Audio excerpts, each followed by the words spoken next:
local all morning. You're watching Fox 61 Morning News. Now at 6, frigid Arctic air is on the menu for your Wednesday. Areas of our state are waking up to single-digit temperatures, and the wind chills make it feel even colder than that.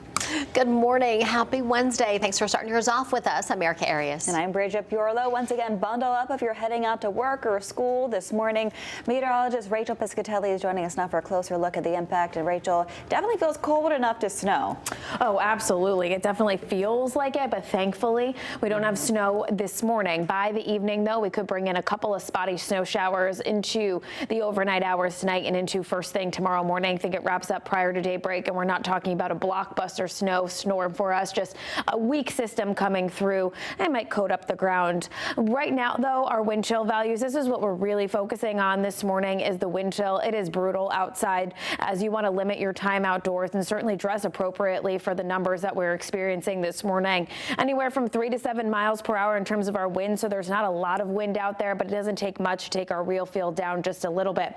So it feels like 12 below in Salisbury right now. It feels like 9 below in Torrington. The actual air temperature is around 1. When the wind blows in New Haven, it feels like 10 degrees, and it feels like 3 below in Willimantic currently. So the next few hours are going to feature cold conditions. We think we're going to stay at least single digits and sub-zero through about 9-10 o'clock before we start to see a rebound in the numbers.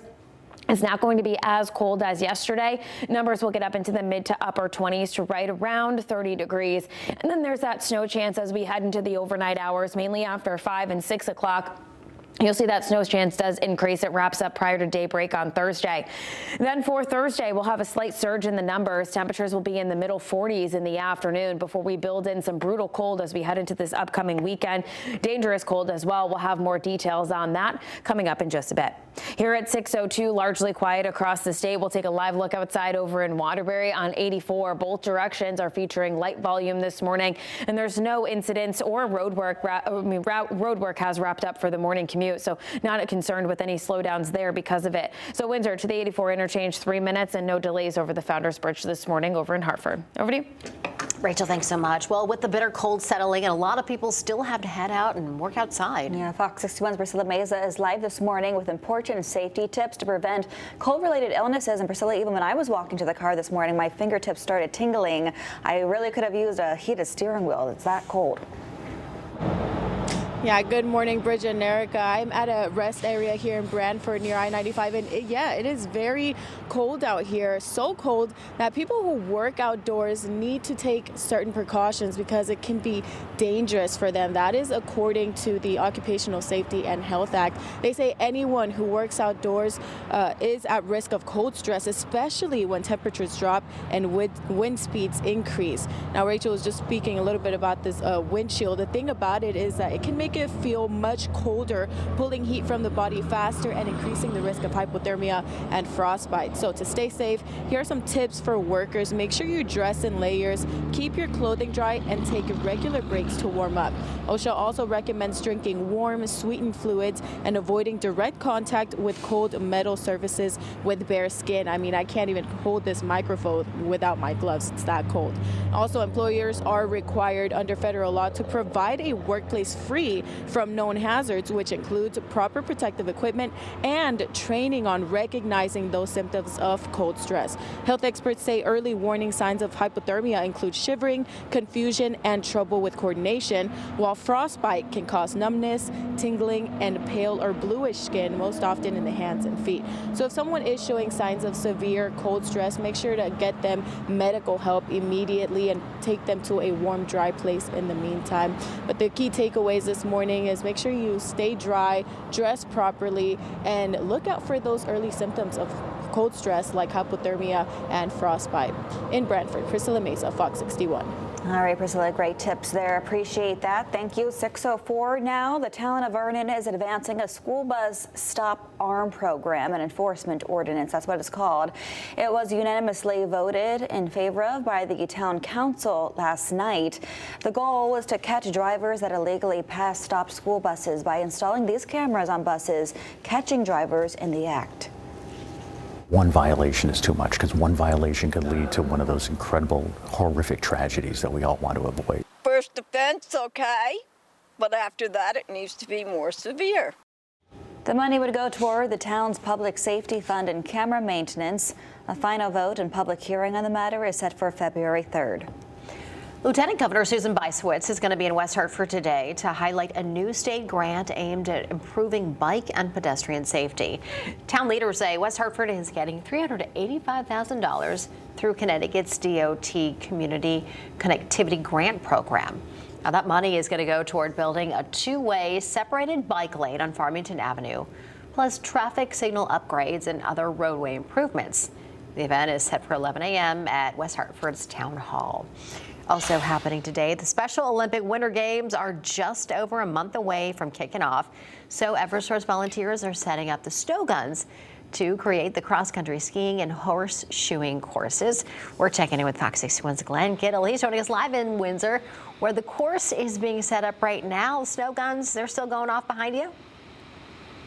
Yeah, good morning, Erica Bridget. It's a winter wonderland out here at the Eversource building in Windsor, and their volunteers have been out here all night making it happen for those Special Olympians that are going to be competing in the games coming up in just over a month from now. I'm joined here with Jamie Ratliff from Eversource. Jamie, what do we have going on here this morning? These snow mounds are massive. Yeah, so our lead snowmakers, this is the first snowmaking of the season for them for Special Olympics Connecticut Winter Games. They need to make about 100 hours of snow for the cross-country skiers and snowshoers that will be competing here February 28th and March 1st. So there's a lot of effort that goes into it, months of planning beforehand. All the pipes need to be connected. They need to be brought in. Compressors need to be brought in. And as you can see right now, 5 snow guns. They are blaring away, making large piles of snow. And we are hoping that Mother Nature continues to cooperate with us so we can make a lot more snow for those athletes. I'm about to say, the conditions out here, obviously freezing. You've been bearing it all morning long.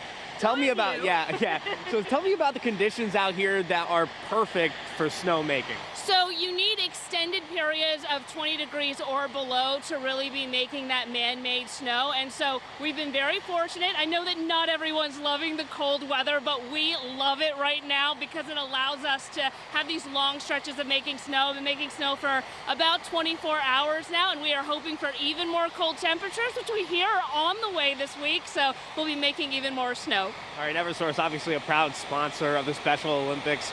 Tell me more about the Winter Games, what it means to Eversource and what it means to you. Yeah, you know, we've been the presenting sponsor for Special Olympics Connecticut Winter Games since 1989. We have volunteers who have been taking part in making the Winter Games happen for 20 plus years. We have Eversource volunteers who retire from Eversource, but still come back to volunteer because it means so much to them. You know, not just the snowmaking, which is a huge part of it. Certainly they have to have the race course in order to be able to compete, but it's also making sure that the awards tent is set up, making sure the food and drinks are ready for the families, making sure that we have people who can time the events, the opening ceremonies, all of it comes together. It's months of planning and really hard work, but when you see those athletes competing, when you see their friends and families cheering them on, the smiles on their faces, all of that hard work and training that they have done for months leading up to the Winter Games, seeing their smiles at the awards tent, all of it's worth it just for that. You know, we do this for the athletes. We're so proud to be sponsor of Special Olympics Connecticut Winter Games. All right, awesome. Thank you so much, Jamie. Winter Olympics are going to start on February 28th, and they end on March 1st. That's a Saturday, Sunday, so definitely want to come check that out if you're in the area. Live in Windsor, Glenn Kittle, Fox 61. I'll send it back to you. All right, Glenn, thanks. Good stuff there.